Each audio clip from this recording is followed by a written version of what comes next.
feeling alright. No, it's a competition, but if you wanna collab, we'll try. Heard some hating bitches criticizing from the sidelines. What's up, everybody? Chief Keith in the house. Welcome back to More Than Music. So today I have a really special guest with me. First, I want to talk about like how I got to meet you. Mm-hmm. So I did a show at Paisanos. I don't know if you remember this. I do. And I always love to check out the local artists and whatnot that are performing. But usually it's like I'll go and I'll check it out for a minute, and if I'm not really feeling it, whatever, I'll go back outside or like start talking to people. Right. But dude, there was something about you and Hambone that kept me there for the whole fucking performance. Like, I stayed and checked it out. Like, I was like, these guys just got it. You know what I mean? Mm-hmm. And I couldn't help myself but talk to you. And now, like, we've got songs together, and it just kind of developed into a friendship and shit. We're definitely friends now. I don't know what you mean. There's more than just music out here. So, special guest with me today is Above Jupiter, consisting of, do you guys want to introduce yourselves? My name is Jus Jasin. I'm technically the leader. I wouldn't say the leader of Above Jupiter. I created it. I've been doing it for 8 years. And, that's basically it. I'm Jus Jasin. I'm Myles Morose. I run 32 Mafia. I've been doing music for about 5 years. And, yeah. So, what is 32 Mafia? The story behind 32 Mafia is so my mom had passed away at the age of 32. So 32 Mafia was created as the family that I couldn't have with my mom kind of thing. Oh, shit. Yeah. That's deep, man. Yeah. It's fucking dope. So there's some other members of Above Jupiter that aren't here? Hambone.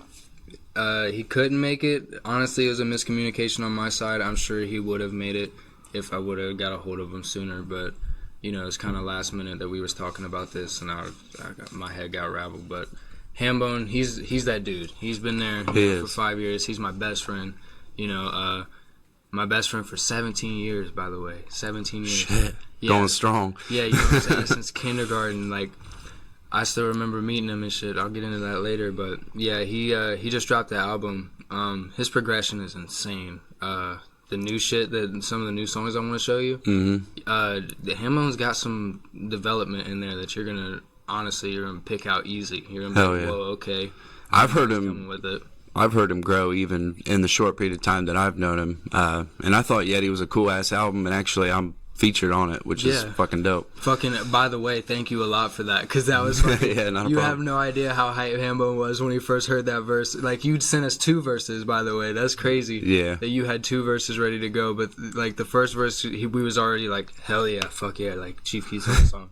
And then that second verse, you caught him with the cadence and the fucking flow, and we was like, ooh, damn. Ooh. I was like, we gotta keep that second one. I was like, Hambone. That's like, Hambone, we doing that second one, right? He said, hell yeah, we taking that second one. Yeah, it was a fun ass song. It was so much fun that I wrote one verse, and I was like, I'm gonna make another one. Like, let's rewrite something else. So, but it turned out fucking cool. Oh yeah. But today is actually July 4th weekend. We're shooting this on July 4th weekend. Probably won't come out for a couple weeks. And we always do a beer of the week. That's kind of why I'm like, I got the stars on my shirt and a red hat, I just kind of matched on accident, It's just he's got a ginger beard, I'm a ginger. It just kind of matches out, you know what I'm saying? So our beer of the week, actually, where we're recording this at right now, is about 10 minutes from where Neil Armstrong grew up. He grew up in Wapakoneta, Ohio. So the beer of the week is dedicated to Neil Armstrong. We're sponsored today by B&C Cigar Lounge, and the beer is called First on the Moon, and it's from Wapakoneta, Ohio. It's made by Moeller Brew Barn, another sponsor of More Than Music. So let's crack it open, see what we got. I'm not gonna lie, I always smell it before I drink it. I actually like that. It says enjoy in a glass for best aroma and flavor. I feel like if this was in a glass with some ice in it, this would probably be the best beer I've drank in a long time. It's tastes like a darker beer, but it literally has no details of like what's in it. But I can taste like a nutty flavor. Yeah. Yeah. I'm not good with alcohol and stuff yet, I'm still learning and whatnot. So what would you guys rate this beer on a scale of 1 to 5? I'm gonna rate this beer on a scale from Bud Light. No wait, Petite Blue Ribbon to Bud Light, and I'm gonna say Budweiser because this shit is flame. Hell yeah! I would drink this. I would drink a 6-pack of this a day. I'm not gonna lie. This is some good shit. I like your domestic beer scale. It's pretty dope. You know what I'm saying? What do you normally drink? Both of you? Normally Bud Light. Bud Light? Bud Light Platinum. Ooh, the Platinum, though? See, Bud Light's a marathon beer, but Platinum, dude, like 6 beers in, you're feeling pretty... 6 beers in for me, I'm like, I need to relax for just a second. That shit ain't no joke. So how long has Above Jupiter, let's go ahead and start there. That's like your crew, right? Yeah. That's like all your people that make music and help with visuals and things like that. So it's kind of like it's not really a record label, is it? It's more just like the crew. Honestly, I'm going to go ahead and give you the rundown on what Above Jupiter has been and is now. Yeah, like tell us how long has you guys been a crew and like how that developed and what it is. Here's the rundown. February 11th, 2011. Exact date. Exact date. I picked up the first time I picked up a fucking notebook and I was like, I'm going to try to write a song because I was listening to Eminem. I just got into Eminem's Superman, and my dad had always played Eminem when I was younger, and I kind of just caught the vibe, and I remembered the sound, and I was like, oh, okay, Eminem. And then I got the rap style, and I was like, all right. And then I started listening to Snoop, and I heard some Pac, and I heard all kinds of other artists that I never thought I would listen to because I was like fucking 12 years old, like just exploring music for the first time. Right. And anyway, I picked up my notebook for the first time, and when I first got it together, we were Young Homies for Life. All right, that was the very first name is what I remember it being. It is YH4LE. Okay. Young Homies for Life Entertainment. I remember that because I was big jocking off of YMCMB because they were big popping around the time, and like that's all I listened to was Lil Wayne, Drizzy Drake, Nicki Minaj, Tyga. Like that's when they was popping and they was making good music, to be honest. Right. Drake's still making good music, but I can't say the same for the rest except for Lil Wayne. That Carter 5 was that fire shit. You know what's funny to me is like all your stuff has life in the title. Is that on purpose or is that just because you feel so deeply that like what you write is literally just your life, or because like you got Real Life you dropped in 2017. Life Forever you dropped in 2018, and then when Above Jupiter first started, you were, what was it? Young Homies for Life. Young Homies for Life. So it's like life is in every title from Jus Jasin. Well, yeah, it's a common theme. Truthfully, yeah. I mean, subconsciously, like I didn't really put it into perspective like that until you just now said something. But yeah, I feel like everything I've released up until this point has been about my life. I mean, of course it's going to be about my life. I only want to speak truth. I only want to give the people exactly what I've been through. Like, what I talk about, I've been through. Yeah. If I said it in a song, I've been through it because my music's my journal.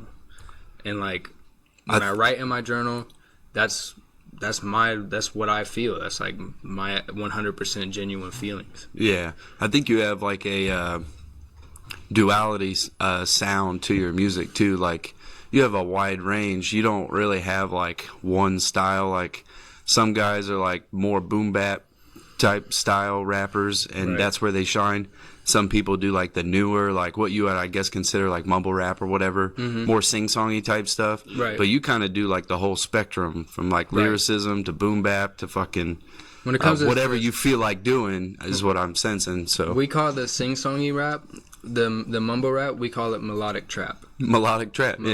We honestly we were trying. We started a mixtape. We have 14 tracks for it. Like we could release it if we wanted to. It's not gonna come because there's a lot of work that needs to be done to it. We sent out 2 or 3 tracks from the Only Noise Entertainment reviews. Yeah. And one song we sent. I think I showed you the song Fade Away. If you remember that. I don't. I do. I listen to so many songs, but I was gonna say like I'm sure I've heard it. You heard it because I showed it to you last time we was in the studio. Oh, together. okay. But like So I've definitely heard it. You're not able to just listen to it anytime you want because it's not out yet. Gotcha. But like we sent with that song in, and we thought that song was like banging, like fire. Right. And we got the review back, and it was only like 1. People were rating. Are you serious? Headphones. Yeah. And like it's so the Only Noise show is where you did that. Yeah, well, because like for one, he's got the most like viewers. More people are going to listen to Christopher Daly. He knows what he's talking about. You know what I'm saying? He knows what he's doing. Chris Daly, which he does have quite a few viewers, but I think Neighborhood Radio has more doing the same thing. But Only Noise does have a lot of clout. But it's mostly artists that are tuning into his show that just want to get their song played and want to like have their friends check it out, kind of deal, and get feedback. But I feel like Chris, no, you're good. I feel like Chris and Jive as well. Like they know. They got a sense for the money, I think. Like what is going on right now, what the wave is right now, and then that's like what they like. You know what I mean? And that's what gets the high ratings. Right. I have seen them though, like listen to stuff and be like, well, that's not really what I'm into or like what's popping right now, but like, and then still give it like a decent rating constructively. Right. So I can't like say that that's all they're about, but I know that that's like a main theme for them is like what's going to blow, you know. Right. That's what their eyes focused on instead of like, and I don't want to say instead of because they still focus on the artistry as well, but of course. It's a big thing for me. Yeah. Why do you think you only got 1 star? Or did they say? Well, honestly, it's partially my fault. I sent in the demo track with one of the very first recordings of it. But I feel like I got 1 star because, of course, we were tripping when we wrote the hook. So, like, the hook was repetitive. It repeated. It was do, re, mi, fa, sol, la. I just sold my soul, God. Do, re, mi, fa, sol, la. I just sold my soul, God. And it just repeated 4 times. I have heard that. Yeah, I remember that now. That's what I'm talking there about, it is. yeah. Yeah, dude, that song is dope. Yeah, and it got 1 star, but I feel like in their eyes, like you're saying, they're looking more in the industry, what's going to blow. Exactly. And for my verse on that song, some of the criticism I got from audiences that I showed the song to, like my ex-girlfriend, actually, she said that Myles actually brought the song together because my verse just sounded like, you know, a normal average rapper's verse. And that didn't really hurt me, but it was like, damn, I gotta step it up because I'm sounding like an average rapper now when I used to be great. This shit ain't average. Yeah, this shit ain't average. What do you mean? I'm trying to be fucking amazing out here. But nah, we got the 1 star was just because I feel like the track just isn't where it needs to be yet. But did they say it was quality or did they say it was? Honestly, when I sent in Fade Away, they didn't even have. I don't think they had OBS yet. Like they weren't doing it that way. So like they were playing the song through the speakers, and then the speakers on the phone when you were watching the live. Yeah, it made it sound even worse than it probably was sounding on their side. So like, right. You know, you can't really tell exactly how they were feeling about that song. But we've sent in a couple songs to them, and the only reason I sent it to Only Noise, you know, I haven't really heard of Neighborhood Radio though either. Oh, okay. But the only reason I sent it in the Only Noise is because, like you said, only artists really checking it out. And honestly, I'm trying to catch an artist's vibe on what I'm doing right now. Right, and that's why I like Only Noise myself. Exactly, yeah. Because, like you said, they're looking for, you know, what could pop off next. Like, what's the next buzz? And everybody wants to be that next buzz, so you gotta like. Well, except for I don't. Fuck. You don't want to be that next buzz. Fuck the buzz, bro. Look, and then, dude, I totally get it too. Like people, I often get ridiculed for that shit. Like people are like, bullshit. Like you want to be the next fuck, and I'm like, nah, dude. Nah, I just want to make music for a living, but I'm not gonna like do something just for that. Like I'm gonna keep doing me, and if it happens, then it happens. But yeah, I feel that. I feel that. See, I'm not trying to say that I'm just looking for the buzz, but like I would like. I don't think you are. I think you naturally have the buzz. Like you just have like that it factor. You know what I mean? That people want. So I'm really surprised you got 1 fucking headphone on Only Noise, dude. Your guys' shit is fire. I love everything I've heard from Above Jupiter. So I really appreciate that. But nah, like the last song we sent in, actually a song he told me to show you called Faces. It got 3 stars. So like we're developing, the songs are developing as we're going. I think what we're learning from Only Noise is, or what we get from what Only Noise says, like Chris and Jive, what they say about what we send in. Yeah. we take that to the studio and then we like think on it while we're working on the music. Like we might not talk about it. We might not be like, oh, they said this, I should be fixing this. It's more like, it's okay, a subconscious they said this. thing. Yeah. Like, They said this and it's in our subconscious, yeah. And I just realized that Myles ain't really been talking none at all. I just been talking all of it. you're the good, whole dude. time. Don't even worry about it. But We'll get to Myles. But that's why I really like that show too. Like, they are helping people with it. You know what I mean? oh yeah. I wish I could tune in more than I do, but at the same time, like, I got my fingers in so many different places. Like, I can't be like, I gotta make it to the Only Noise like Tuesday fucking show today. You know what I mean? Every single thing. You know? Yeah, like we're not superhumans here. We can't be in multiple places at once. right. Speaking of, like, do you think that it's easier for somebody, or do you think that you have to have like a crew to like make it somewhere, or do you think, because like you were talking earlier, I think it was off camera, but how you were talking about how I'm doing everything by myself and how it's way easier with Above Jupiter. Right. Do you think that like you wouldn't be as far as you are without them, or do you think it's going to help you get there quicker having a crew? Well, here's the thing. I'm gonna go back into explaining the whole history behind Above Jupiter. The Young Homies for Life.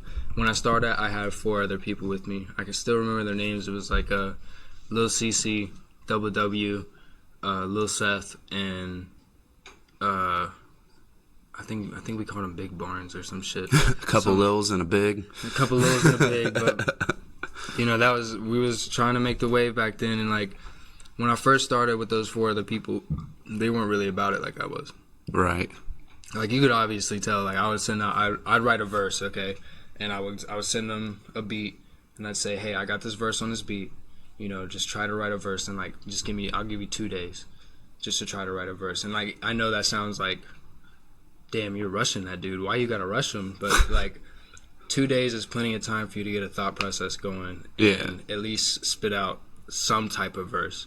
I just wanted to hear what they could do in a limited amount of time, because you're not always going to have endless amount of time, especially if we were to blow up. Right. You know, like you be on the tour bus writing a track, and now you got to go sign autographs because you got a meet and greet for 2 hours, and then you got to go do a show out in the stadium out in Los Angeles, and you're in Philadelphia right now, so you got to catch a flight. You know what I'm saying? Like you're not always going to have endless time. So it was kind of like a test. It was a test, and up until 2014.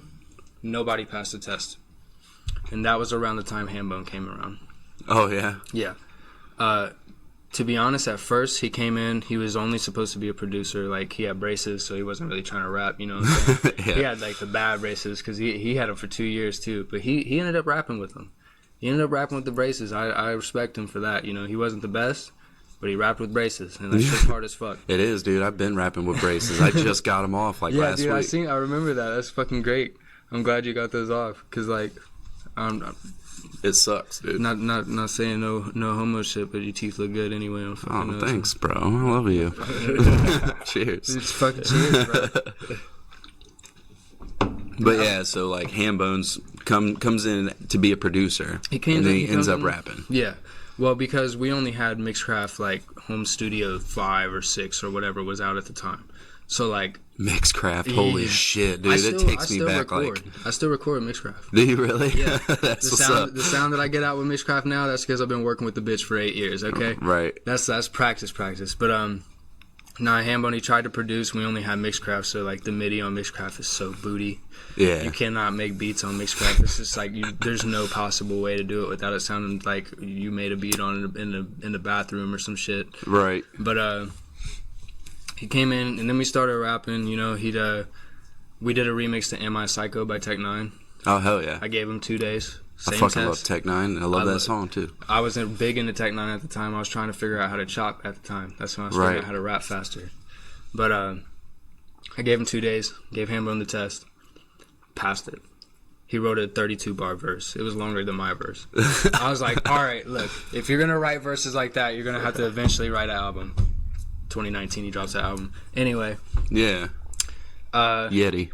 Yeti. It's on Spotify. Spotify, Apple Music, Yeti, Hambone with the circle with the line through it. Right. It's a special character. It's a special character. Yeah. After Hambone And came they mean that ambiguously. Hambone came in, you know, he produced, started rapping and all that. You know, a couple years go by, had my friend, one of my other best friends, his name's Tristan Ely. He goes by Eli the Entertainer now. He used to go by a whole bunch of different names. I've heard of him, yeah. He, you've probably heard him on Explode. It's Maybe. on Spotify. Okay, yeah. So that's probably one of the songs you've heard him on. Excuse me. We'll cut it out. It's all good. But Eli the Entertainer, he came to me one day. We were hanging out, and he was like, "Man, I just wish I could find some people to make music with." And I was like, "Bro, what do you mean, bro? You missing out? You know what I'm saying? Like, I'm right here. I make music." Right. And he's like, "No way, you make music?" And I was like, "Yeah." And he had this little like Yamaha fucking keyboard. Yeah. And he had like little notebook pieces with the letters on them, so he knew what all the keys were. Hell yeah. And fucking we wrote a little piano song, and he was able to play it, and fucking we wrote it in like a day, and like he passed the test with that. He wrote, and what he wrote, like for his first song that I've heard him write, he had like continuity to the stories he was talking about, to like what he was saying. Everything made sense, and it all came together at the end. Like, it wasn't like a broken up verse like you would normally hear from somebody, a novice rapper. Right. Somebody who's just starting in the game and still trying to figure out how to get their bars together. Like, Eli had it right away. Right. And then... Special gift. Yeah, he's musically talented. Like, he can play guitar and shit now. Like, he's been practicing on all kinds of instruments. He's fucking G. But that's another part of the group. He didn't get to make it either. I wish he would come through. He really doesn't... what's the word I'm looking for? He really doesn't come around much in the game, but like he doesn't still a care. big part. He doesn't care, but he plays a big part in like making sure our mindsets are right, and like making sure that we know that our priorities need to be straight in order for us to get anywhere in our music. Yeah. Because he's the one in the group. He's the oldest, first of all. So he's like got all his own shit going on. He's got his own house now, and he's got his girl, and he's got a dog, and like he's got his own little family going on. It's crazy. It's cool to watch. Oh, I didn't realize that. So it's not really a matter of caring. It's just a matter of responsibility. He's got more responsibility. Yeah, way more responsibility than me and Hambone and Myles have had in the past years. Yeah. But no, he plays a big part only because, like I said, he like helps with our mindsets, keeping our heads straight. And after he came in, you know, me and him made some music for a while. Coming around 2015, my dude Hambone, he got this girlfriend. She didn't like me. You know how males and females, males have to, you know, do what the female wants because the male wants what the male wants. Right. I feel you. But so Derek, you know, he took an 8-month hiatus. We weren't friends for a minute. It was kind of shitty. It was one of the shittier parts of our friendship. And Above Jupiter kind of took a... hiatus? Not really a hiatus. I would say more of like a fall. My music fell off because like I felt like I was losing he was my best friend, like one of my only friends in school for real. So like I was losing my friend, and now I have to go through this annoying ass middle school bullshit all alone, trying to figure out how to rap while everybody's laughing at me and telling me I ain't gonna be able to do it. And now I ain't even got my best friend to sit there and tell me that I'm gonna make it, you know what I mean? Right. So like it was a hard time for Above Jupiter. And then after his 8-month hiatus, we got him. The funniest thing is we got him out the easiest way. It was just me and Eli the Entertainer, you know. We just casually walking around doing our things. We still younger. We was about 15. We was walking around riding bikes. I had a skateboard. We just kind of showed up at Hambone's house, had him come out with us. He came out with us like against his girlfriend's rule or whatever, you know, some bullshit. And then we went to McDonald's. 15 minutes later, he's like, "Well, I'm single." And I was like, "So you back to rapping?" He said, "Yep, give me 2 weeks." Oh shit! Gave him 2 weeks, and then me and Hambo did the mixtape. I Think We're Serious. It's on DatPiff. Okay. You probably haven't heard it. We haven't really fucking promoted that shit since 2014, 2015. Yeah, no, I haven't heard that, but I do use DatPiff, so okay, I'll have to check it out. I'll just send you a link so it's easier to get to it, because you be searching my shit. It's hard to find. Yeah, dude.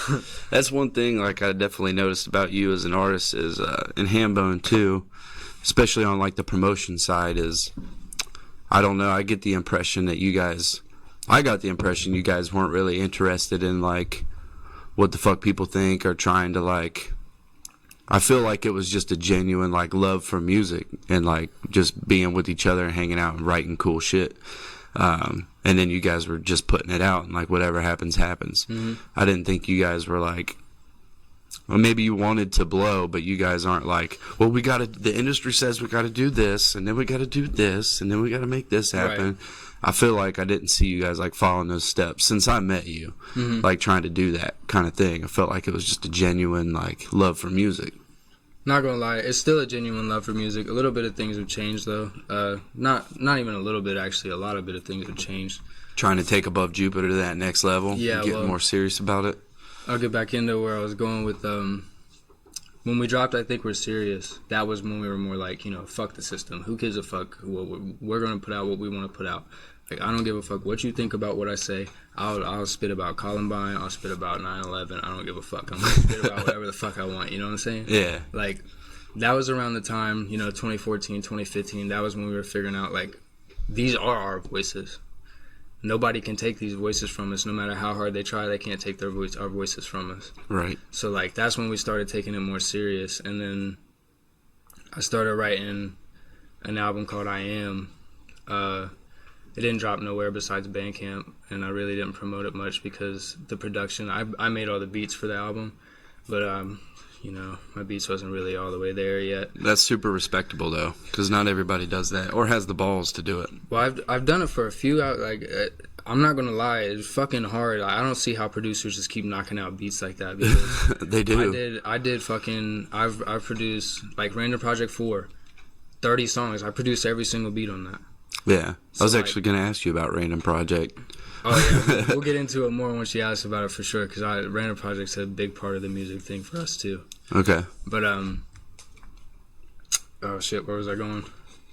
We were talking about, like, you and Hambone dropped that EP. Oh, yeah, I Think We're Serious EP. We started getting more serious with it. And that's when I started working on my album, I Am. That's what I was talking about. I Am, excuse me. I Am was an album. I was trying to find myself musically. I fucked with a lot of styles. Like, I did slight horrorcore. Like, hell yeah, I do too. I fuck with it. Horrorcore is fucking fire. I can't lie. Yeah. I got some. I got a metal background too, so it just makes sense for me to be into it. Yeah. The way I am, like I can't deny it. I hear that shit and I'm just like, fuck yes. I hate the fucking. I really want to show you. Look, okay, so I was up all night last night on all kinds of drugs. I'm not gonna lie, I took 2 tabs of acid. I just did 2 bars of Xanax. I was up all night long, but I made a 5-song EP. I really just. I put it out. Can I just show you this one song real quick? We can cut it out right now. Video. Yeah, I just want to show you this one song. I might not cut this out. I might leave it in. It's right. I have to play it on my phone though. That's all it is. Oh, okay. So it's probably gonna be a whack sound, but go ahead. I'm gonna play Premise. All right, but that one. I love that one.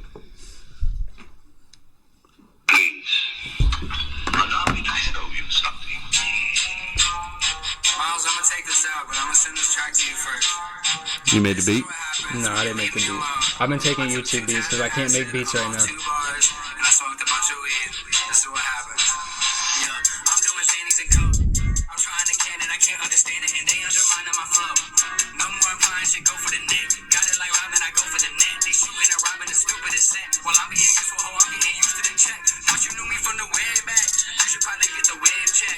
Always thought that I could save rap. It's your way to haven't fucked it up yet. Got some homies who gangbang. Got some people on the D&D. Got some people who EMTs. I don't perceive the assumptions, I only see energy. I got enemies telling me they watching. Funny how I'm picking in their pocket. Oh. They ain't never doing what they dropping. And everything I'm doing, I'm profit. Hey. I ain't never really had a problem. Since 13, I've been not stopping. Minding my business. Raising my gang, I only got winners. Don't you forget who been in this. Raising the bar. Up to the floor by the end of the night. I'm just trying to go hard. I can't lie, I keep popping like these stars. I'm out of my element, ring the alarms. Bitching until I keep pushing my arms. I never respond, but I know how to calm. If I did it, then you wouldn't be hard. I need a shot. Jack up the rocks in the bottom of the scotch. To walk off in the night with the drink until dawn. Don't say what I'm thinking, cause we on as one. Sorry, man, I got split. I ran out of bars for this motherfucking shit, bro. Hey, energy, goddamn. Yeah, dude, people just don't know. Hold on, there's a second half. Oh, you thought it was done? make it serious. I've been on a run in my head for a minute, I've been so delirious. Got all these drugs on my dome, I don't know who is steering it. Acid or Xanax or weed or the Adderall, I got a choice. I hold it in with the alcohol, it's time to scream on my voice. They all call full of loud pack.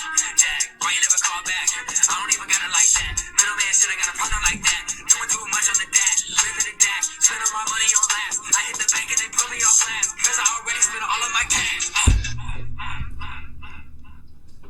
They don't know, dude. People don't know. I've been saying Jus Jasin for a long time from the fucking mountaintops, bro. Bro, Like, your talent is... It's unmatchable. And not only that, like, if you were to drop that song right now and it, like, had the right promotion, it would fucking go all the way. Because, I mean, that's what... Like, it's something serious that you're going through right now, too. Mm-hmm. But people right now in the 21st century, they relate to that shit. Right. Which, I'm not saying that it's, like, a bad thing, but there is something, like, lost about it. Like, what I'm getting from that is, like, you know that, like, and I think it was because of the acid that you took and the Zany bars, you were able to get to that space where, like, nothing else existed except for, like, that moment where you're fucking, like, you can hear the energy on that, dude. Mm-hmm. You know what I'm saying? Like, you literally just let go. You let go, and you were flying. well, you see, what the thing is, last night when I took an Adderall, too, before I did everything. So, like, I was very focused. So, I was focused all night long, and I was like, I just want to make something, because I haven't been making music recently, because, you know, it's just been hard. A lot of shit's been happening all at once. It's fucking, you know, once you have a lot of hardships just hitting you back to back to back, you know, you don't really want to write. You want to write because you got a lot of shit to talk about, but then, like, you try to write and you can't put it into words. Right. So, like, I took the Adderall and I was trying to focus hard. I was focusing hard on what I wanted to do, and I was like, I just want to speak my mind and let the audience know that music is still my passion. Right. And this EP that I didn't put it all together until this morning, right before I came here, like at 8:30 this morning, right before I came here. I put the tracks in order, and the way it goes is basically mood changes. The first song is called Flight. It's basically the takeoff, the come up from the high. Like the pilot show for a TV show. Like the pilot for a TV show. Right. And then, like, the second song that I just played you is called Premise. Premise is basically like I'm almost at the peak. And that's why I spit so hard. That's why I went so hard in that song, because I'm almost at the peak. Yeah. The next song is my peak. Like, it's a whole different mood switch. It's called Flowers for You. It's honestly about my ex-girlfriend and my mom, both in one. Mm-hmm. You know, nothing happened with my mom or nothing, but, you know, I've been doing drugs and stuff, and my mom didn't raise her son to be that way. Yeah. And, like, I get it. so, like, there's that, but also my ex-girlfriend, she was honestly the best thing that could have happened to me, and, like, I fucked it all up because I chose drugs over her.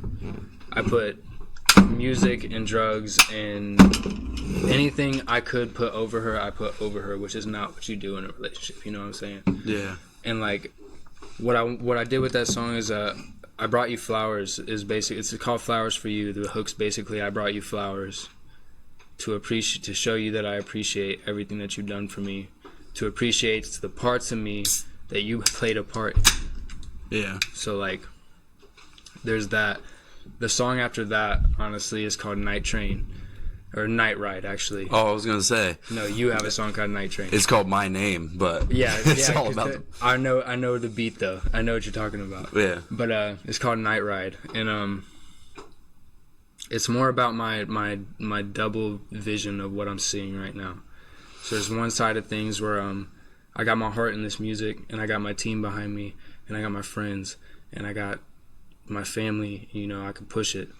But there's the other side of me, is my dark independence. That's how I start the second half of the verse. Is my dark independence is, what if I take it all from myself and I'm just selfish because I can be? And that's one of the sides I've been thinking too, is like, should I really focus on helping myself out rather than helping out everybody else around me like I've been doing? But at the end of that, though, Do you remember earlier when we were upstairs and you were like, I wouldn't have a kid until I knew that, like, I was in a place where I could like provide and take care for that kid. Yeah. I think it's the same with Above Jupiter. Like that's your baby, man. Yeah. Yeah.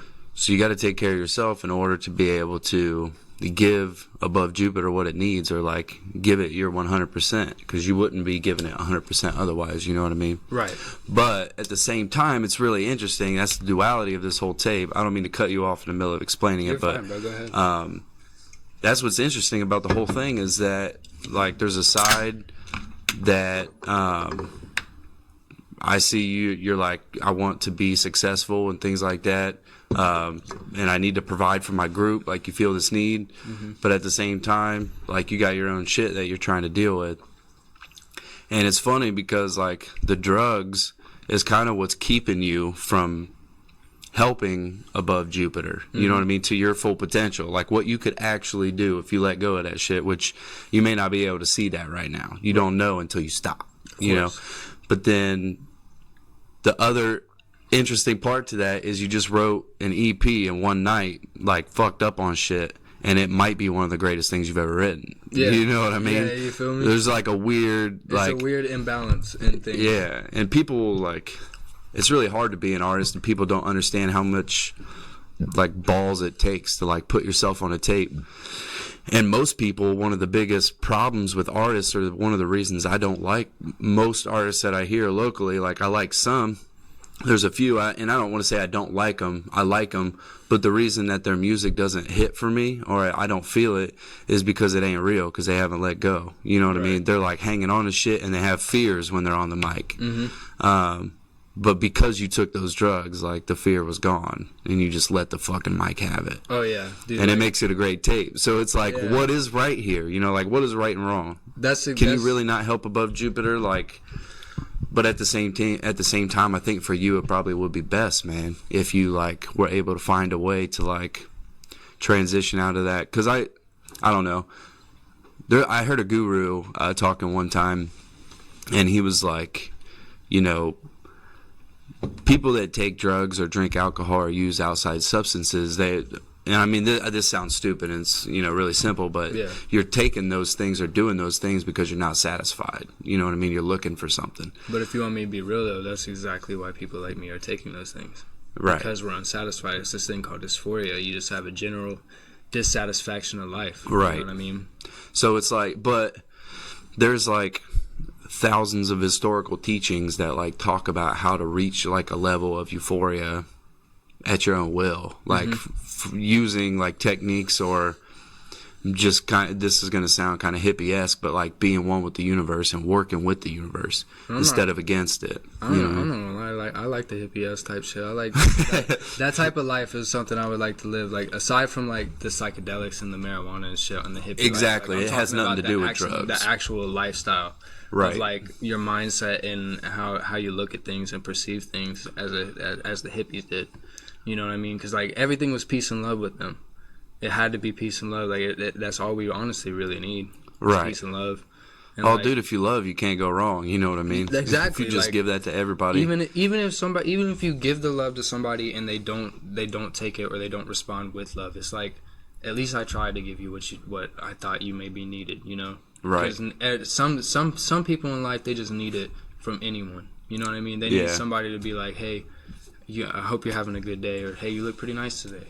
You know what I'm saying? Some people just really, really need that, and like, I don't see why people don't see that in life. Yeah. I don't see why people don't, like, you can't. Well, it's harder than it sounds. And also, like, most people have this weird, like, misconception when they think about it. They, like, start getting into it. They're like, okay, well, I have my will on the universe. And it's like, no, that's not it. You are the universe, right? And the universe is kind of expressing itself through you. Like, you're part of it. You're just happening as it is. Right. So if you want to work with the universe, you have to work with the universe. People are like, well, I just say that I want to do this and it's going to happen. Or I just start, like, doing a few things here and there. It's like, no, if you, like, okay, let me try to think of an example here. So, like, we'll just use, like, music as an example. So, like, if we're doing music, you can make rap songs all you want, and you can talk about how you want to, like, live your life and make a career off of it and be surrounded in it, you can talk about it all you want, but it's not going to happen until you start pushing it, like being in it, being it. What is it that you have to do to make that happen? You have to take the steps and then work at it. And then as you start working at it, the universe starts handing you little pieces here and there. Right. Just like Myles coming over today to help me with my video shit. That's like a little nugget of the universe coming my way, bro. Like, hey, bro, here's a little bit of help. You've been working hard. Here you go. Yeah. Here's a treat. So it's like you have to appreciate things like that. When you work with the universe gives back in pieces. And it's all an opportunity. Everything's an opportunity. So you can like expand on that opportunity or let the opportunity fall on its face and like don't take advantage of it. Right. So like, I don't know. That's something people don't really think about. Like when you think about the hippie thing, they're like, they're just these philosophical ideas that unlock the secrets to the universe. It's like, no, it's fucking work. It's meditating every day. Yeah. It's eating right. You know what I mean? Making sure everything's right, basically. You got to keep everything straight. You got to stay in tune with the universe because this shit is fucking real. You know what I mean? You're on a fucking planet in the middle of like a giant dark space. Yeah, dude. That's like... That's fucking crazy to think about too, bro, because like we are not even ants compared to what the universe really is. You know what I mean? Oh, yeah, less than that. And, like, think about everybody, like, the people with the mindset that they are the world. Right. Like, the world revolves around them. Like, I don't know. Dude, I know a lot of people, like, especially in the rap game. Oh, yeah, and the rap game is heavy, bro. It's heavy in the rap game. And I'm just like... That's why they stay local, though. Yeah. I mean, totally. If we're just going to be 100% genuine, yeah, that's why they stay local. But if you're just about yourself and you want to do everything about yourself, people notice that, even if it's like subconsciously. Like you might have a bunch of people liking your shit, or you might be like real hot in the city, quote unquote. But when it comes down to it, like those people see what you're doing. They know what you are. Their subconscious recognizes that, and they're not gonna. I feel like the people that I'm surrounded with are like people that are all about how they can help. You know what I mean? Yeah, how they can like be a part and make life better for everybody and just enjoy themselves. But some people are like, I'm gonna stick my foot on your head so I can get over here, and then I'm gonna step on you to get here. I'm gonna step on you first, and then you second, because you're gonna get me to a second height that this guy couldn't get me to. Right. Like, and then just passing people off to the wayside. You know, it's fucking disappointing. And like with Above Jupiter, like you're saying, the people I have around me, we're all positive. I mean, we are negative too. You know, we're gonna have negative times. We have bad times, hardships and shit.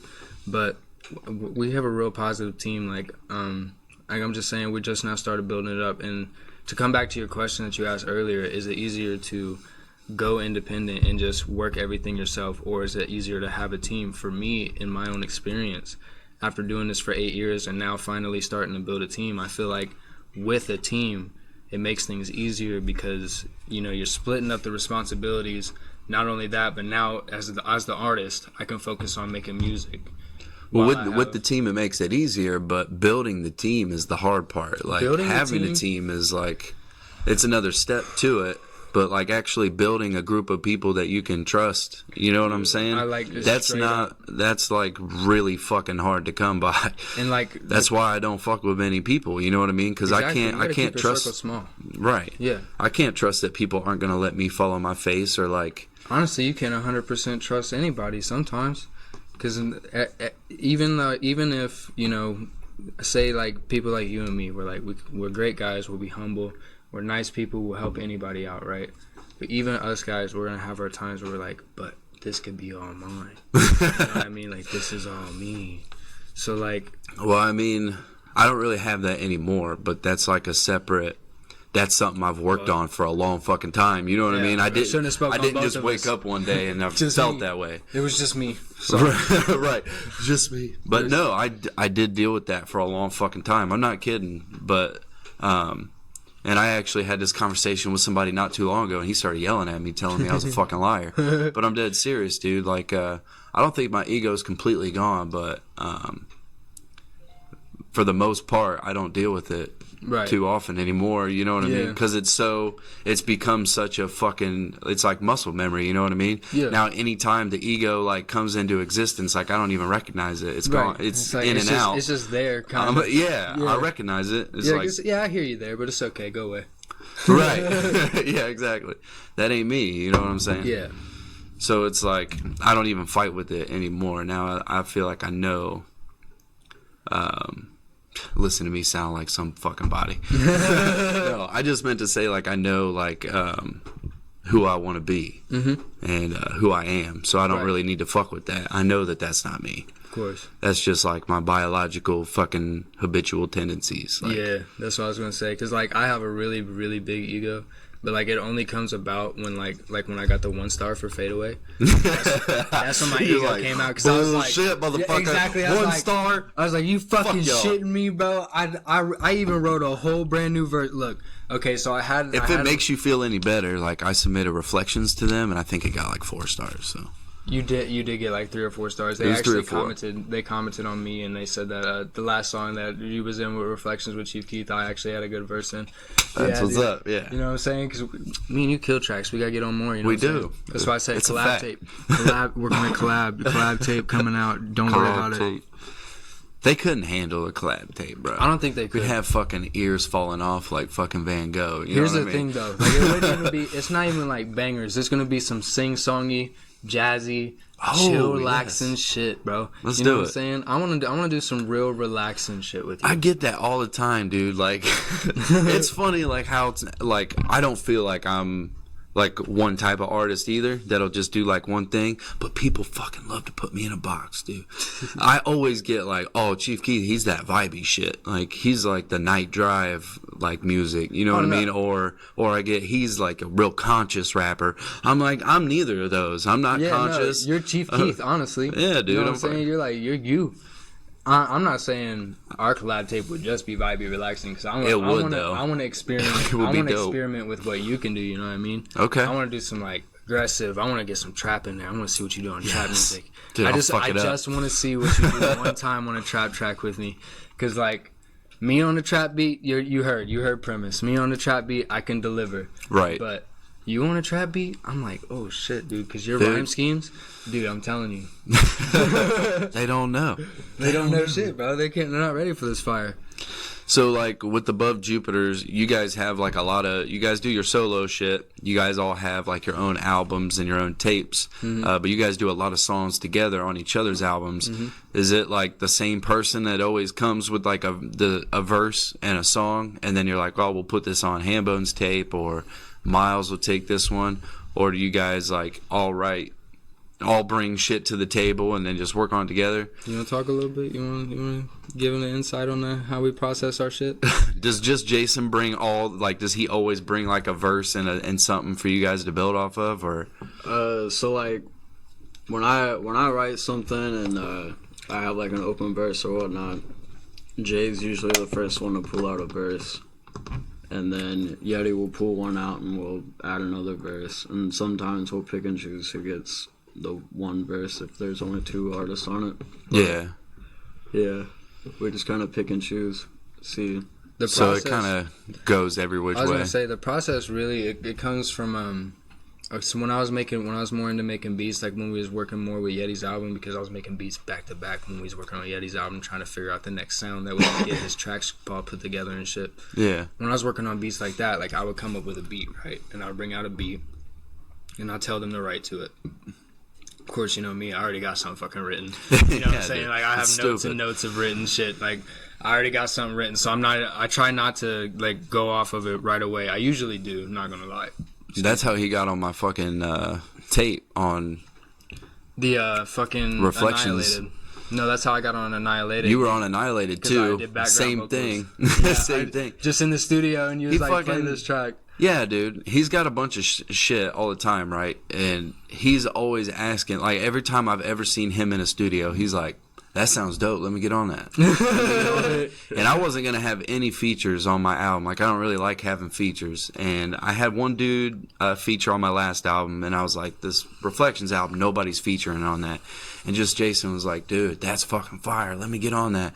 And I was like, dude, like I'm trying not to have features on this one, but I'll send you something else. I'll send it to you and see what you can do with it. He said, send it to me. He's like, just send it to me, like just so I can fuck with it. And I was like, all right. So I sent it to him, and then he sent that verse back.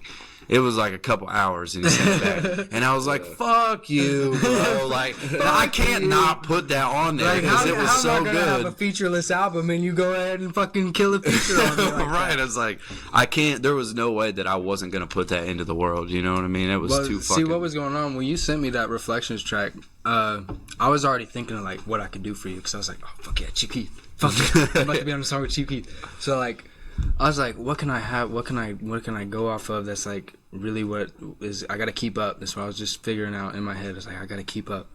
And like you sent Reflections, and I heard the hook, and I was like, oh, okay.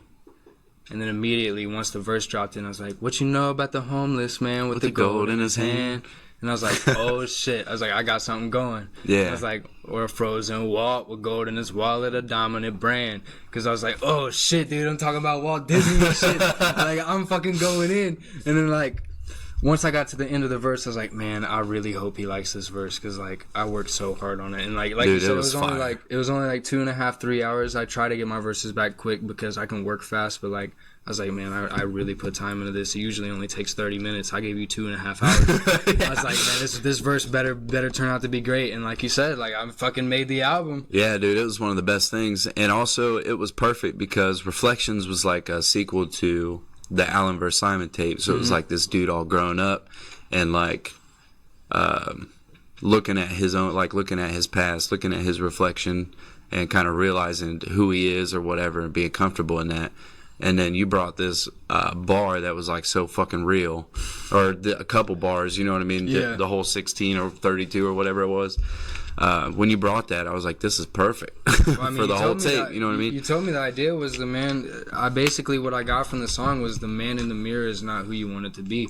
So like I was basically for my verse, I was speaking to myself, and I was trying to tell myself to fucking level up, do something better, And we've talked about how I have had issues with like drugs and things like that before too. Like, and it was when I was your age. So you're like 22, 21? I'm 20 right now. I turned 21 in October. So you're 20 and I'm 28. And when I was 20, I was like exactly where you are, doing exactly what you're doing. Mm-hmm. And it blows my fucking mind. It's like my reflection. Yeah, you're looking, you know what I'm saying? Back at so yourself, it's like, yeah. This is like on too many levels. This is like, it has to happen. Before we get any further. Yeah. I have to go pee. Oh, yeah. So real quick, we're going to go to this song by Myles Morose, who's sitting right here and hasn't said much. He's the quiet type, but he's dope, man. He's a super smart kid, and he's got good-ass music. So we're going to play this track real quick while fucking Jus Jasin takes a piss. Oh, geez.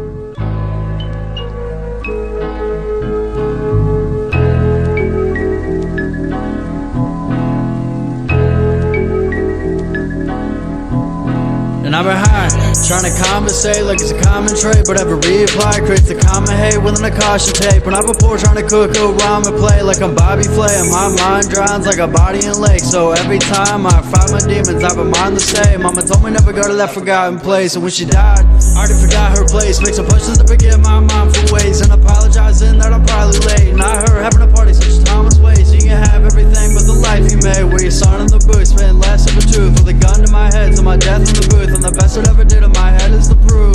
Homie, I don't even rhyme with you. 32, we ain't even got time to lose. Is a murder witness, kind of truth. Always part of truth, I never found what time could prove. That's why I write when the time is you. What a timeless view. Hope I die when the night is blue. So I write a life where I pursue every silent view.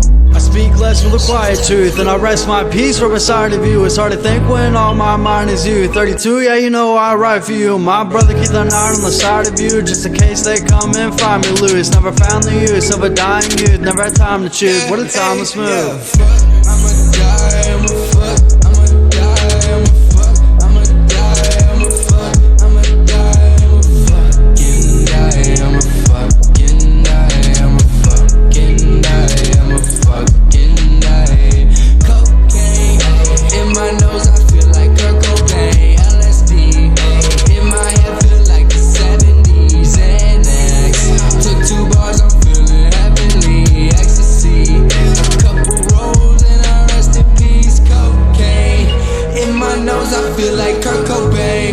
Percocet, chew it up and I can't feel it yet. LSD, in my head the perfect remedy. Ecstasy, a couple rolls and I rest in peace. Fuck, I'ma die, I'ma fuck, I'ma die, I'ma fuck, I'ma die, I'ma fuck, I'ma die, I'ma fuck, I'ma die, I'ma fuck, I'ma die, I'ma fuck, I'ma die, I'ma fuck, I'ma die.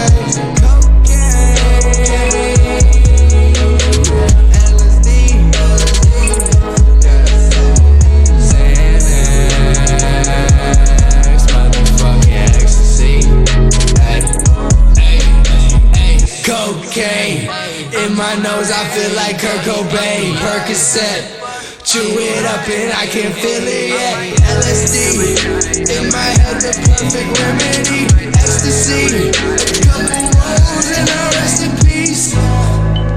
Said fuck, I'm too high. I said fuck, I'm too high. I said fuck, I'm too high. I said fuck, I might die, I might die, I might die tonight. I might die, I might die tonight. So tell us about Illin on Street 32. Well, we can start with Myles because the song came about. He brought the song to me, so I'll let him explain how he got his part, and then I'll explain how I got mine. So basically what was going on around the time that I wrote this, I was battling myself as an artist, and I was battling my own depression with my mom passing. So I'm sorry to hear that, by the way. you're fine. Sorry about the baby crying, too. It's all good. So basically, one day I was prescribed Adderall, so I was battling Adderall for after a while. I started abusing it. So one day I took I think it was 3 or 4 30 milligram XRs, and I wrote that song in 20 minutes. Shit. And I just I started it off, and then I kept going because I already had the idea. And basically what I was talking about is I've been high trying to conversate like it's a common trait. So I've always been a quiet person, and I've been trying to conversate like it's a common trait. Yeah. It is. Right. And but anyways, so there was I played with the words timeless. I used timeless move, which was the end of it. Actually, I'll pull up the lyrics real quick. You know, us Gibbs, we're family. You could tell because I pulled up my lyrics earlier for Reflections. Now he's got to pull up his lyrics for Illin on 32. Yeah, I gotta do the same thing. This is a family thing. This is how it happens. Music as a family. You know, that's what we need to start thinking about, though, before he gets back into it. For Dayton as a whole, Yeah. we should start thinking as music as a family instead of music as a competition. Shit, dude. Yeah, if we could get Dayton to be like a depot, you know what I mean, for artists and artistry, Right. to where people recognize Dayton. There's a lot of fucking movement going on there, a lot of great artists. Things would be different, I think. Because right now it's one person pops out here and there, but I have a little bit of news, though. I have a cousin. She plays for a band named Skirt. She tours around the nation. She said that my mom got to talk to her a little bit at a family reunion, and the only thing she said about me and my music was to keep at it because they're starting to look at Dayton as more of an artist community, more of a music community. no They're shit. back to looking at Dayton like a music community. First off, because of Josiah. Can we talk about Josiah for a second? Yeah, we can talk about Josiah. Have you seen move this dude's it's in your- videos? Have you seen this dude? Have you seen the Crisis video with Cole Bennett? I've seen everyone, yeah. Dude, fucking I've checked him out. fucking Case 19, he's really popping off. I got to meet him before he popped off back in, he was in Sinclair, and I was with one of my ex-girlfriends, and I just kind of met him. We just talked a little bit, but I didn't really get to network with him. I almost got on a song with him before, but now his price is probably way too high for me to pay. Yeah. Because he's doing big things. He's doing stadium shows. He toured with Ski Mask and Juice WRLD. That's what I'm talking about. Dayton's getting put on the map. Yeah. Right. Right. Now. And like my cousin was saying, they're starting to look at Dayton now. So for all the Dayton artists out there right now that are listening to this podcast, put your music out and start pushing it, because people are watching again. No joke. Yeah, but go ahead. Sorry about that. I just wanted to put that out there. So I started off, and I've been high trying to conversate like it's a common trait, but every reply creates a common hate within a caution tape. So it's kind of like, you know, a play on words, like, you know, there's always that certain amount of hate that someone has for someone. Right. And there's a caution tape, because, like, that hatred turns into, you know. Like, don't cross that line. Yeah. And then I went on to say, and I've been poor trying to cook a ramen plate like I'm Bobby Flay.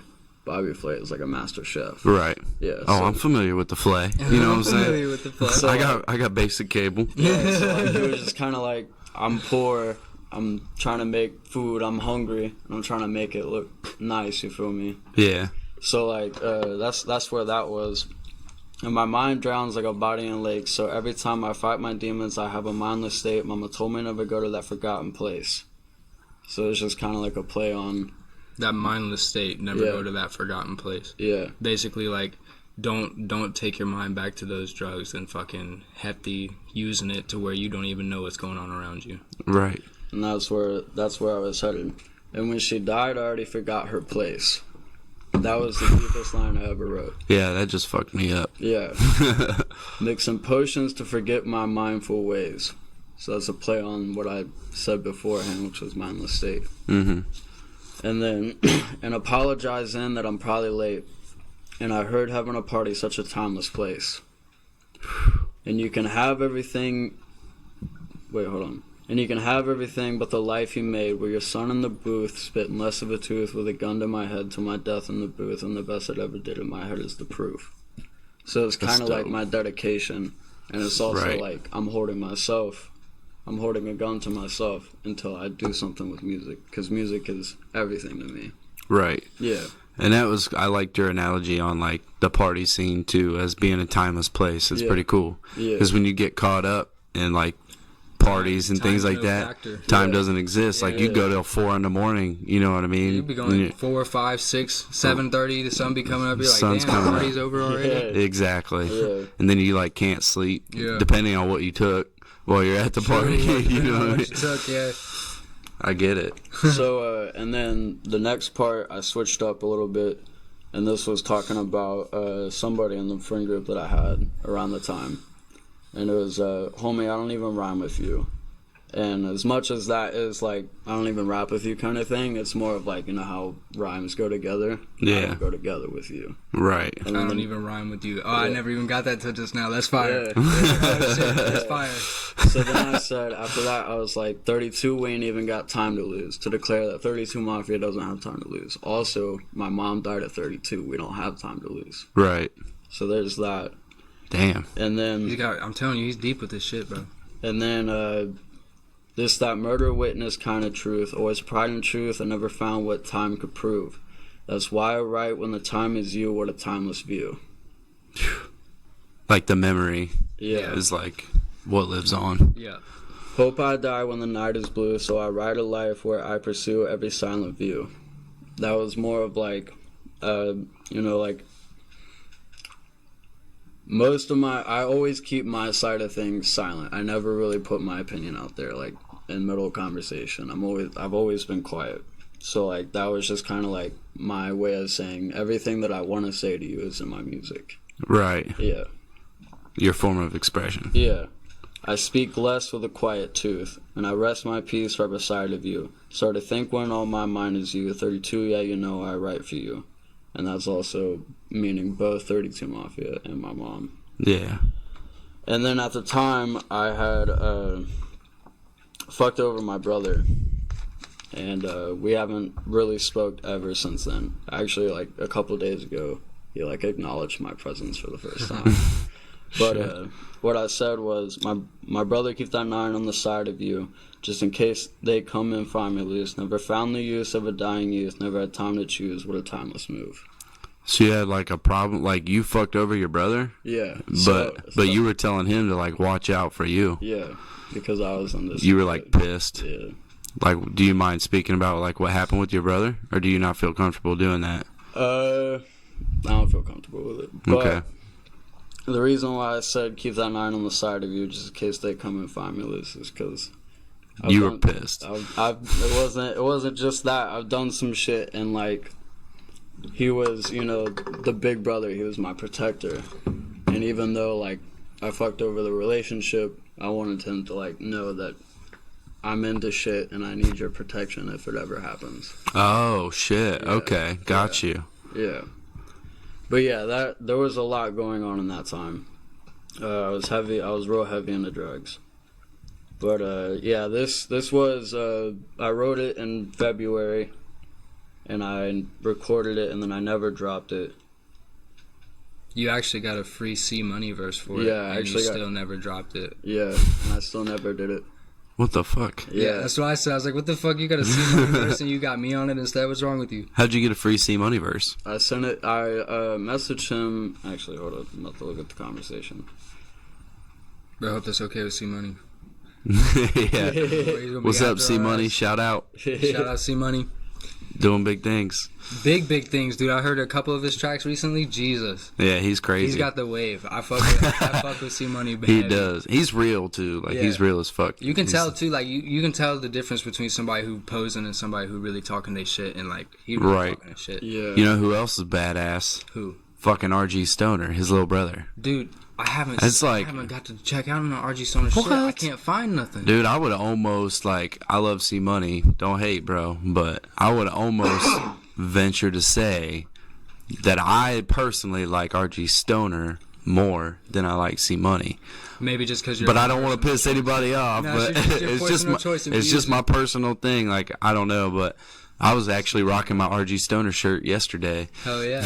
Yeah, That's dude, another thing. I fucking need to love get me RG. some more local. I need some local artist merch because I need to rep Dayton more. Dude, watch my YouTube videos. Check them out. They're fucking. Dude, you can I gotta- get a free shirt right now? That'd be fire. Yeah, I can hook you up with a shirt if I got your size. But also, I teach you, like, I got videos on how to get merch and shit for free. Really? Yeah. So, like, you guys can make Above Jupiter shirts for nothing. Dude, I'm gonna watch that video. Check it out, man. Yeah, I'm gonna It's check it dope. out. Sorry that I haven't. I'm already subscribed. Dude, you're and I good. You're haven't, busy. So sorry I haven't. But I fucking, like I said, I fucked with the locations reaction with the Lil Valentine because that shit. Oh, yeah. I wasn't expecting you to like it like you said you did, but you know. I actually really did fuck with Yeah, it. I like, his name's Mike Gordon. Lil V. I like that's him, my dude. We fuck with each other. Like, we talk on the regular. Like, Hell yeah. I probably talk to him every day.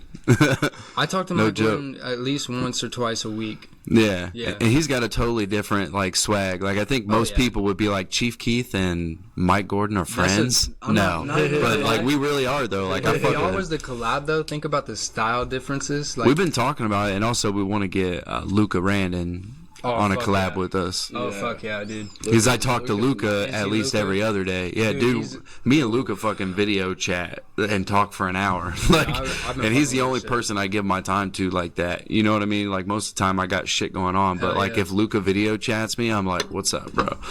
What's up? Let's What's go. going on, bro? What What's you up?" going on? What you And we got get, for me? dude. It's always like some crazy shit because me and him are like really into like conspiracies and historical facts, Right. and things. So we always just talk about that shit. Dude, fuck. Anyway, I'll go on to now what for Illinois 32 for my half of the verse. Yeah. See what happened was like he said he wrote it last February, right? Yeah. Yeah, last February. Oh, hold up! Like you didn't say how did you get the C Money verse like Oh, okay. for So, free? What happened? Sorry, Jay. Yeah, it's all good. Fuck. We didn't get that. I We're want to getting hear off this. track, off topic How do and you shit. get a C Money verse for free? This is gonna help me, bro. Yeah, you feel me? I'm gonna figure out how to do that shit too. You know? So basically, I wrote the song in February, right? And I kept the song. I actually went to go re-record it with Luke Hickman up at New Grave, Yeah, and No disrespect to Luke Hickman, but he's about to disrespect you, Luke. a little bit. His mixing is not there yet for Yeah. him to be charging anything. I'm not gonna lie, because even with my mixing, like I don't mix off no Pro Tools or nothing, and I still got a pretty clean sound. Like Yeah, you gotta step up your game a little bit. I really like him as a dude, and oh yeah, he's good people. Yeah, He- he's a good person. I know that much. I see him putting in the work as well. But yeah, I've listened to his stuff, and I charge for like when I record people, so I guess it makes sense to charge something for your time. Of And I course. don't know what he charges, but if he's charging like anything over like 10, 15 an hour, he's probably overcharging. Well, just because he's got work to do. Like I said, I'm really not trying to disrespect him, because honestly, he's got the potential to like be a great engineer. I feel like he's going off of YouTube tutorials, and he's not branching out and trying to do his own mixing thing. You know what I mean? Right. Like he's like, oh, so we need the double stack vocals because that's what all hip hop artists use. You know, like Young Yep. Jeezy got that double stack vocal. A lot of his Doing the same thing for every single person. Doing the same thing. That's the biggest thing with mixing and mastering, is it should never be the same. Like, people try to use presets, and I get that, but at the same time, you gotta change that shit for each individual artist. Each individual artist has a different sound that sounds good to make it one with the music that's going on, but also they have different voices, and there's all kinds of different factors. Right. If you're just watching YouTube videos and like, this is how it needs to be done for every single artist, it's like you're not gonna be on the right. You're not on the right track. True. You know what I mean? All right, go ahead with how you got that C Money verse. We keep interrupting you. I'm so sorry. So basically, I ended up hitting him up in July and said, "Hey, how much for a feature?" And he said $250 a verse, $300 a hook, 5 flat for both. And $300 for a hook. Yeah, Because you know his hooks be fire though. You know what I'm saying? His hook catchy as fuck. yeah, Yeah, but at the same time, $300. yeah. That's crazy. That's a whole nother conversation. We won't even get into that. So Let's I feel like it's overpriced. I love you, C, but I love you, that's C. overpriced, bro. But eventually we started talking, and I sent him the track because he was in the studio at the time, and he said if it's sent by 12:45, I'll do it free of charge. And he fucked with it, and eventually I sent it to him, and then I just never released it after that. And it eventually became I actually turned it into a marketing scheme for myself as an artist. It was to like declare the change of where I was going. Because the way that I wrote the song for that was the way I was as an artist then. Yeah. So I was in the middle. I was like, it was the change. It was like I realized all the shit that I wrote about is what I'm talking about in this. It's like, this is what I feel about it now. Yeah. And then that was going to be the change into where I'm at now. And then, so C Money sent you the verse. He never sent me the verse. Never sent you one told back? him, never mind. Because I wanted to keep it. I kept that song for like 9-10 months. until November, December of last year. When Yeah. he brought it to my attention. Just Jay. Here's the He's like, thing. hey, I heard it, and then I did it. All right, so this is my blood cousin. All right, he's family. For the first 8 years of our lives, we like hung out all the time because I was with my dad's side, and my dad. It's a whole nother story, but I'll simplify it a little bit. My dad was out the picture, and I had a stepdad. Yeah. So like on my dad's side, I would hang out with him, with my grandparents, who rest in peace. They both passed away, rest in peace. But we used to hang out all the time, and then we didn't get to talk for like 11, 12 years, right? So he just comes back last year, December, November, something like that. It was around November when I left. It was because it was right after I had OD'd. Okay. On, a whole lot of drugs at once. I was on like Xanax, cocaine, acid, ecstasy. Actually, it was the second roll of ecstasy that put me over the breaking point. So I threw up and I dropped to my knees and almost went unconscious, but I like powered through it and I was fine. But like I still counted as an OD because I've never felt that way before. Right. It was almost like I looked at myself for a second. It was an out of body experience. Yeah, like I was like bent down next to the trash can. And I looked at myself for a second, and that's when I realized I'm fucking up. Fuck, I'ma die. And that's where the chorus for his song came into. But like before he even came in, I had already had that written because that moment had already passed. Right. The OD had already happened, so I had it written. And when he brought the song to my attention, I was on Molly at the time, and I said, hold up, wait, I got something for the end for this. I swear to God I do. And he played it, and I sang it, and I was like, it's not going to sound that good yet. Let me throw the auto-tune and the backups into it. So when I put the whole track together, the fuck I'ma die, like the pure emotion I had behind it was like how I was truly feeling. Like, fuck, I'ma die. That matched really well with how I ended my verse. Exactly. Like, and also like that's like human what's the word I'm looking for? It's like human biology. It's human evolution. It's human nature. Right. You fuck and then you die. Yeah. Like that's what you fucking die. I mean. That's That's human nature. So it's like it played well into the song. You know what I mean? And it's also some real ass shit. Yeah. Like it's truth, and you can't deny truth. Yeah, I said I never see use of a dying youth. Never had time to choose what a timeless move, and that was like me declaring like I could easily die, and then he came in with fuck, I'm gonna die. Right. Like, fuck, I am gonna die. Hang on 1 second. I gotta Alright. piss. You're fine. We'll sit on the mic and look in the camera and look cool. I'll edit it out. Hell yeah.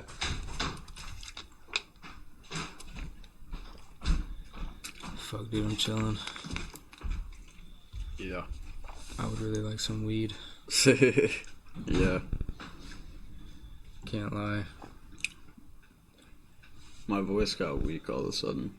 I can tell. Yeah. It's because we've been not sleeping and staying up real late. Yeah. I'm glad I don't have work tomorrow because fuck, I'd be fucked. Like, dude, I'm gonna be up all day for the rest of the day.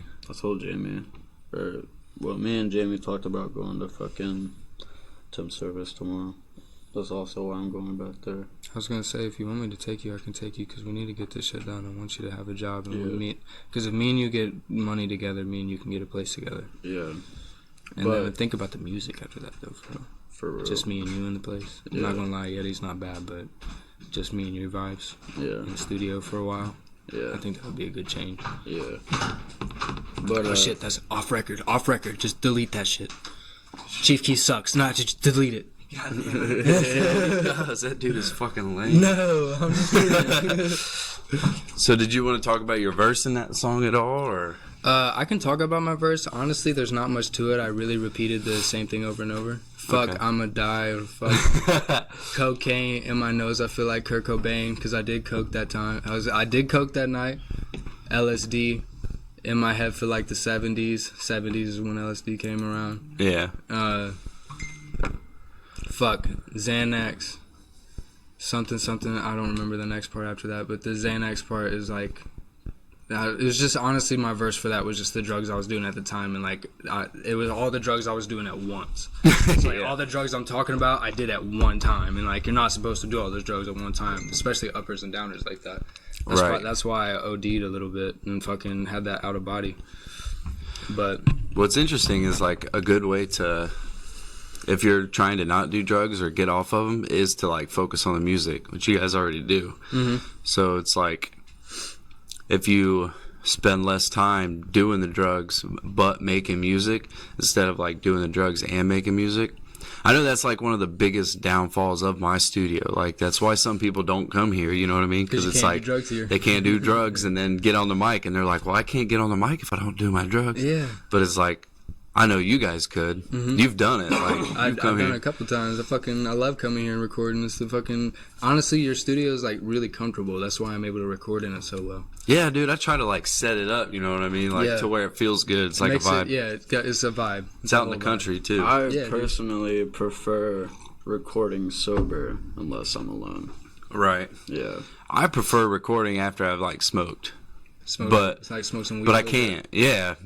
If I could, like, that's like when my best shit happens for some reason. It's smoke a little bowl before you go on. You know exactly. Well, that's just because like the weed just like relaxes your body a little bit, relaxes your mind. You're able to open up a little more than you normally would. And it's like it's a natural, healthy way to do it instead of like the synthetic drugs like Adderall and Xanax and shit like that. Right. I feel like marijuana is literally a plant and not a drug. I'm much more in line with that. I'm more in line with like marijuana, mushrooms, DMT than I am like Adderall or fucking methamphetamines, opioids, like anything like that. Yeah. I fuck with the natural shit way more. I feel like they've actually, what I did do of them actually pushed me forward in life. Right. It's the ability to like take them and then like let go and like learn from taking them.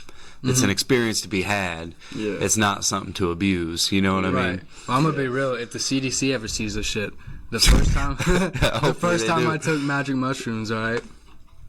First time I took them, I took 3 grams, and I was in a really depressive state. Ask Myles. I wouldn't shut the fuck up. I had this dude laughing all night long. Yeah. Non-stop. I had to tell him to shut up. He had to tell me to shut up because I had him laughing. Like, I feel like mushrooms really is a good drug to help people out of depression. I feel like Yeah. it literally, like, is the drug to help you out of depression. I've heard that they're medically researching that type of shit, too. Right. But, like, I feel like it really is one of those drugs that, like, it's natural. It comes from the planet. And you take it and you feel a little bit happier. It's temporary, but after the fact, you still have that thought process of like, wow, you know, things are so much brighter than I thought they were before. Like there's with acid, it's kind of a come down, and you're like, ugh, now I'm coming down, and it's kind of whack. But with shrooms, it's like you just kind of fall off, and it's just, wow, I still feel good. Right. I'm not tripping no more, but I still feel real good, and I'm like happy. I don't know if it's like a scientific thing. I don't know because I haven't really looked up the research or the facts or anything. Or, Me neither. but yeah, like after you do it, don't quote me. I haven't researched anything. after you do it though, you definitely do like still have like that lingering like euphoric feeling. Yeah. But Speaking it's only like on personal experience, that's how I felt. But it takes like less time for that to get out of your system than other things. So I wonder if it like actually does balance your like dopamine, Your chemical levels. right, if it balances it out, or if it's like the drug's like still wearing off, or like what it is. But yeah, I always feel like really good for a long time after. Right. But I actually feel like when I take the shit or have taken mushrooms, it separates me from the world so much that it takes like 3 weeks for me to like come back to. Like, not that I'm tripping the whole time, but like I'm not the same. Reality for real. I'm not the same, Your and I don't. mentality is separated for a little while. Right, I don't understand people. Like for a long, it takes me a long time to adjust back to like what my reality was before I took it. Yeah, there's like definitely people talk to me, and I'm like, why are you saying this to me? This doesn't matter. Let's talk about something that matters. Yeah. I'm like very direct, and like big things matter to me more than like the little shit. There's little negative side effects that come with it. Yeah, just like that. What you were just talking about. I ran out of what I was talking about. Honestly, You're all right. I got a couple questions that I do want to ask you guys before we I want to get through cut the it questions off. before we have to leave. So, like, one of the things I want to know is, like, what's some of your guys' guilty pleasures? Or, like, what do you guys listen to that nobody would suspect? They'd be like, Jus Jasin does not listen to that. Or Myles Morose, there's no fucking way he listens to that. Have you ever heard of Easy Mac? Yeah, I have. Have you ever heard of Golden BSP? Have I what? Golden BSP. What about it? Have you heard of him? Oh, no, not He's Golden an artist. BSP. Guilty pleasure is Golden BSP. He's a super underground artist. He works with Easy Mac. Does he? But oh fuck. I've watched Easy Mac's videos and shit. This is what I'm He's talking fucking. At first, I was like, "What is this fucking gimmicky bullshit?" But then I was like, "This is actually kind of fire." His shit, he like spits bars, but like he's trying to do it in the perspective that he's on drugs already. So he's trying to like, if you were to be on drugs listening to his music, you'd be like, "Whoa, fuck." You know what I'm saying? Right. Yeah, the first time I showed him Easy Mac was when we were tripping in the car, and fucking. It blows your mind. Yeah, he was vibing. It was crazy. This is the guilty pleasure right here. I play this song because it's one of my favorite ones.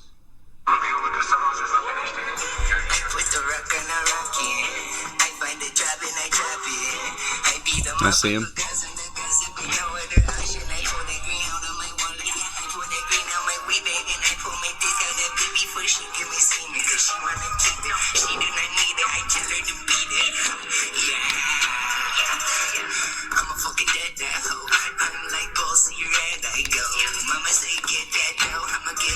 Mama, you know I'ma get that dough. Jackie hit my phone, yeah. I hit my phone for the good drug. She hit my phone for the good dick. Jay hit my phone for the good drug, yeah.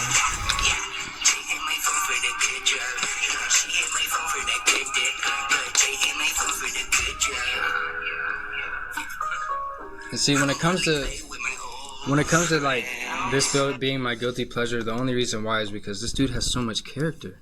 Yeah, he does. Like, his cadence is so different from somebody else. Like, I should have played you this other song called Aquaman. He's just like, he's so fucking he can fluctuate his voice in so many ways. It's so weird. Yeah. And also the way he edits his shit is like crazy. I'm trying to figure out how to do it myself, just listening to it. These people are serious, man. They move. You move to Los Angeles. You know what I mean? And then you make connects and you learn and you're able to make visual content that you can put on YouTube that lots of people will like. Even if they don't fuck with your music, they'll probably watch the video 10 times because it's fucking fun to watch. Right. You know what I mean? Right. So it's like, and I get with that. That shit goes a long way. But I hate it so much. Like even Easy Mac, I love it. Mm-hmm. I love it.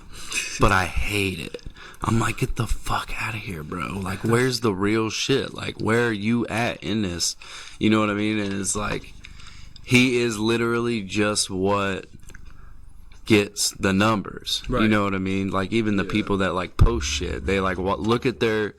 So I look at my analytics and shit, but I don't do what the analytics tell me to do. I only look at it for educational purposes on, like, what I can make in the future that's me... be aware of that and still like increase my view count. Right. But these people, they'll look and they'll like, they don't care what they post, what they do. They just fucking post it.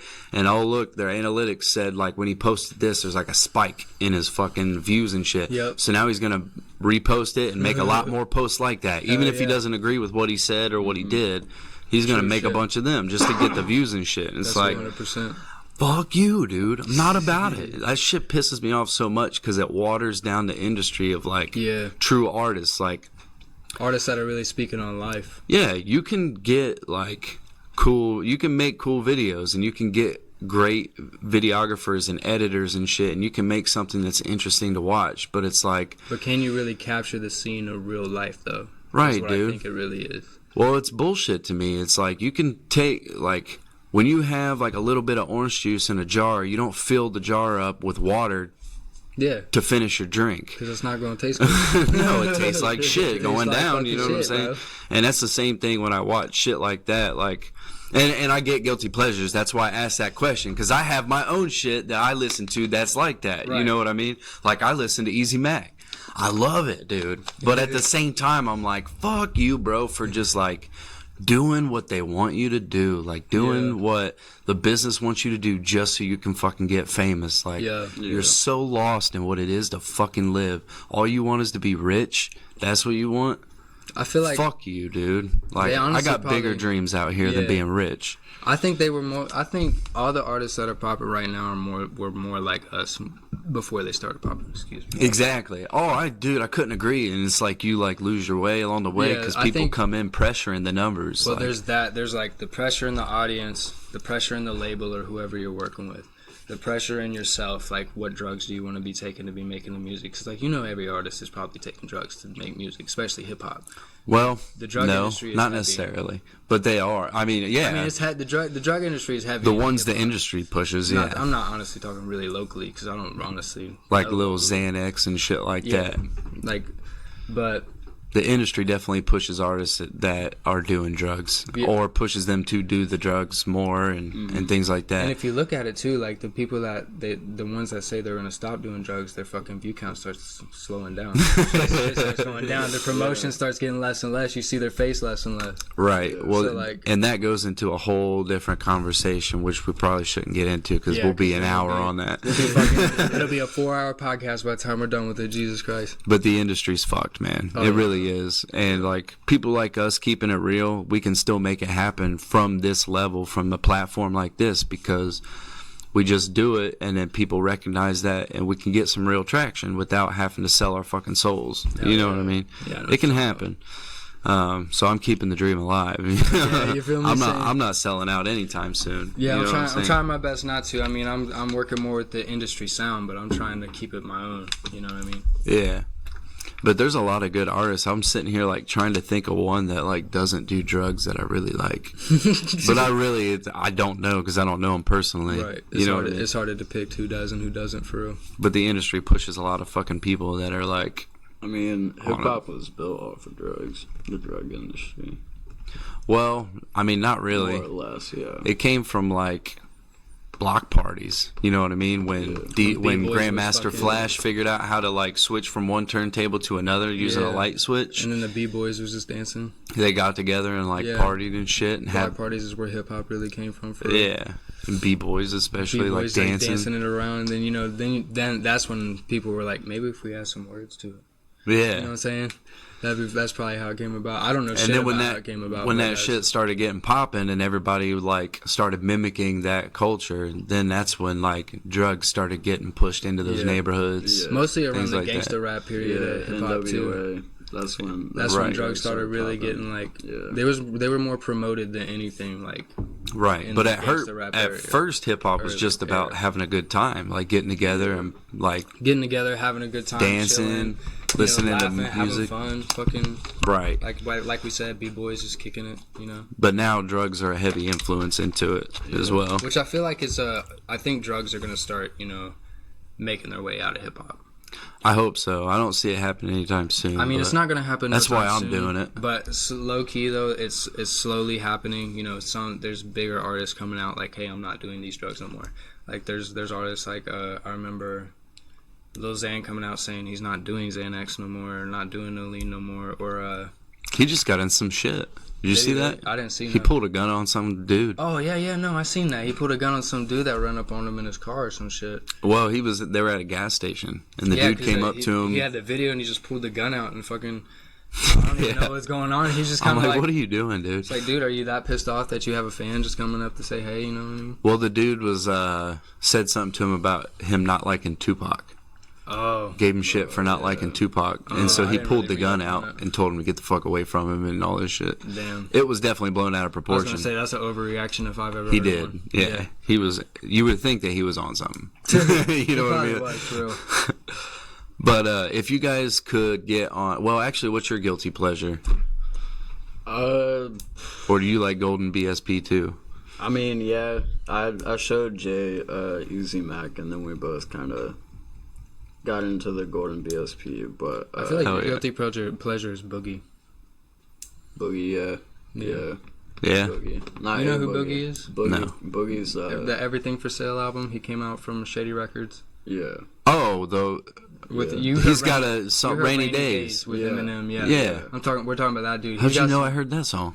Because Rainy Days is big. Okay. Yeah, I was gonna like, yeah, I've figured- heard that. How do you know? Yeah, Rainy Days is one of the I've been big thinking singles. through out my there. rainy days. Yeah. Today. Boogie's fire. His whole album actually was a whole wave itself. Yeah. Yeah, it was pretty He's- cool. Once Eminem he- killed that shit Oh, too. dude, when Eminem it's hard to. It's like I know people who hate on his corny rhymes and shit. Excuse me, corny rhymes and shit. But like, Nah, dude. it's only corny because you can understand it. You're dumbing it down so you can understand it. You know, his vocabulary is so extensive that he could talk shit that we don't know nothing about, and he'll still make sense, and we think it's not making sense. Right. So like, I try not to hate on Eminem. I mean, I feel like he's gotten a little corny over his years because he's fucking 48.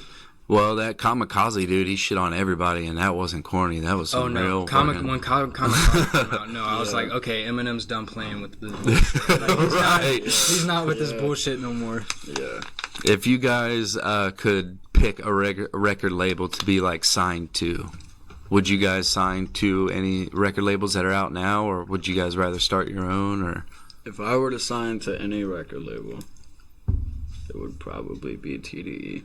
TDE? Yeah. Who's on TDE? Schoolboy, Kendrick, Oh, okay. Shots is a Oh hell yeah. Yeah. I didn't even know that. Yeah. That's what's up. I fuck with Absol hard. Oh, yeah, It's Absol's my dude. Absol Raw. is that real good concept. Yeah. Yeah. Yeah. Terrorist Threats was a great song. Oh yeah. What about you? If I was to be signed by any label, I would honestly pick Dreamville. Shut up. If I could go to Dreamville, That dude, I I'm would- sitting here thinking like I would sign to Dreamville myself. like dead ass. Like, I and would you're go to Dreamville. this is fucking, up. you gotta think though, they got JID, they got fucking Right. J. Cole. Like their wave is the wave that I want to have. You know what I mean? I want to be like, I want to get some vibey hip hop. Dude, there's so many people. Boss is on fucking. Fucking love Boss, dude. He's a fire. It's just fire. Yeah, he's crazy. Especially on his. Did you hear Tokens album? Yeah, his new one. Yeah. Oh, The song. I think it's And You with Boss on it. Oh, I didn't even know Boss was on the album. Yeah, he's on that track. Well, I didn't remember. It's been a couple weeks since I've heard it, but it's on that track. And I'm gonna kill you and you and you and you and you too. You and you and you. That's the fucking token track. I don't know the rest of the lyrics. Okay. But it's called And You. You should listen to it because I definitely will. Like literally as soon as you leave. That shit. I'm checking it out. Boss and JID have a lot of songs together too. Yeah. JID's probably like my favorite rapper right now. He's fire.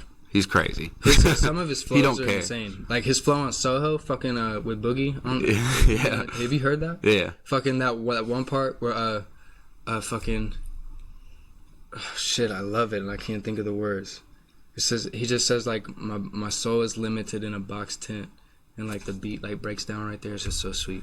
He has a thing with that too, like Kendrick does, where he likes to like fuck with the beat a little bit. He works with the producers on like, I'm gonna say this here, and then I want this to happen with the beat. Yeah, and I really like that. I heard a little insight on what's that track called? On where he rapped his ass off. I forget the name of it. Talking about fucking Duckworth? No. Where he rapped his ass off. DNA. That's, I don't know why. Oh yeah. He actually, I guess he already had the lyrics wrote, and he walked up to Dre and said, "Build the beat around my vocals." Like he rapped it, and then they started working on the beat. No shit. Yeah. How do you get your tone when you do that? You know what I mean? Like I base my tone off of the like tone of the song. I feel like you would just reverse it. You would create the tone. And then the beat that you make behind it, you make it in the same tone. You have to match the tone that you already created. Yeah. That's awesome. He makes some fucking producers work, dude. Yeah, dude. Yeah. I love Kendrick for that type of shit. Yeah, dude. I love Kendrick just because of he's real conscious. You know, he opens up your mind if you listen to Kendrick and you really pay attention. Yeah, I aspire to be like guys like him, like Kendrick, J. Cole. I definitely feel like I have like an aspect like that in my music. So do you, like where we speak on real shit, but at the same time we have like a certain like swag to us, or like we're able to be like relatable and like still say some cool shit, but be real with you. Yeah, you know what I mean? I know what you're talking about. So, and that's like hard to achieve. But anyway, we're out of time. So what we're gonna do to end the show is pull out this Hambone song from the Yeti album called Dead Bone. If you guys like this, it's on Spotify. Look up the album Yeti. Jus Jasin is on all platforms such as Facebook. He's on YouTube now on my show. Check it out. Hell yeah, hey. But he's on SoundCloud, and him and I got a song together called Reflections. You can find that in my links. Myles Morose is on SoundCloud, which he's about to be revamping, so keep your eyes open for that. And without further ado, thanks Above Jupiter for coming out. Hey, no doubt. Thanks for having us. It's been a fucking blast, man. It's been fucking fun. Let me turn the volume up. Hate your guts. I really do too. I really do. Get the fuck off my block. I keep it squared up when I'm on the block. I barely answer when anyone knocks. I'm just chilling on the car with my Crocs. Your bitch sucking me until I go soft. 2 meters so on my hose, little cross. Hambone a monster so you rip the clothes off. I'm smoking dope until I doze off. I'm coughing tar until I'm puking in the trough. Day is the day, I ain't taking no loss. I'll do a feature, but I won't do a cost. Bars so cold, gotta set them on defrost. If you fuck around, you'll be hanging on a cross. I work for money, I don't work for a boss. I'm always on shit, but I don't ever call off. Placing your bets, are you liking those odds? Corrupt government's always acting like gods. But we in the DYT, running shit up with PDP. Home to the most beautiful heroin ODs. Fast on the way down, slow on the way up. We all have those times, I'm not giving a fuck. Nothing will work if you don't give some trust. If you fuck me silly, then say it's not lust. My human with thought, not just the husk. Yeah. Riding through the city with my boys in the car. Boy, you better catch them now, cause you ain't gonna make it far. Been in these streets ever since I was small. Grown up now, and I've seen a lot of jokers fall. Dead bone, bet you replay this through your headphones. PDP and Hambone on a beat though.